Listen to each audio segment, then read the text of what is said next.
നമസ്കാരം, കൊട്ടാരക്കര മീഡിയയിലേക്ക് സ്വാഗതം.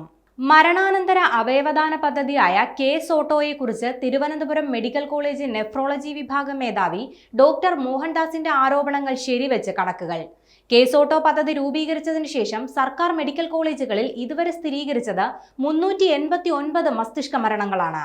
ഈ വർഷം സ്ഥിരീകരിച്ച 11 മസ്തിഷ്ക മരണത്തിൽ 10 എണ്ണവും സ്വകാര്യ ആശുപത്രികളിലാണ്. 389 മസ്തിഷ്ക മരണങ്ങളിൽ 251 എണ്ണവും കേസ് ഓട്ടോ രൂപീകരിച്ചു കഴിഞ്ഞുള്ള 5 വർഷ കാലയളവിലാണ് നടന്നത്. ഇതിനുശേഷം 8.5 വർഷം പൂർത്തിയാകുമ്പോൾ 138 മസ്തിഷ്ക മരണങ്ങൾ മാത്രമാണ് സ്ഥിരീകരിച്ചത്. മസ്തിഷ്ക മരണങ്ങൾ സ്ഥിരീകരിക്കുന്നതിൽ വലിയ കുറവുണ്ടായതായാണ് ഈ കണക്കുകൾ സൂചിപ്പിക്കുന്നത്. സ്വകാര്യ ആശുപത്രികളിൽ മസ്തിഷ്ക മരണം സ്ഥിരീകരിക്കുന്നതിന്റെ എണ്ണം വർദ്ധിച്ചതായും ഈ കണക്കുകൾ പറയുന്നുണ്ട്. അതേസമയം മസ്തിഷ്ക മരണം സ്ഥിരീകരിക്കുന്നതിൽ ഡോക്ടർമാർക്ക് നിയമപരമായ പ്രശ്നങ്ങൾ ഉണ്ടാകുമോ എന്ന ഭയം കൊണ്ടാണ് ഇതിൽ നിന്ന് പിന്മാറുന്നതെന്നാണ് കേസ് ഓട്ടോ ഉൾപ്പെടെ പറഞ്ഞിരുന്നത്. എന്നാൽ സ്വകാര്യ ആശുപത്രികളിൽ ഇത്തരത്തിൽ മരണം സ്ഥിരീകരിക്കുന്നുണ്ട്.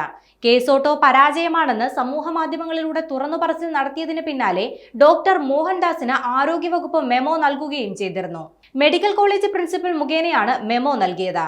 സമൂഹ മാധ്യമങ്ങളിൽ വഴി ഇത്തരത്തിലുള്ള പോസ്റ്റുകൾ ഇടരുതെന്നാണ് മെമ്മോയിലെ പ്രധാന നിർദ്ദേശം. വകുപ്പുമായി ബന്ധപ്പെട്ട് എന്തെങ്കിലും പ്രശ്നമുണ്ടെങ്കിൽ അത് ബന്ധപ്പെട്ട അധികാരികളെ നേരിട്ട് അറിയിക്കണമെന്നും മെമ്മോയിൽ പറയുന്നുണ്ട്.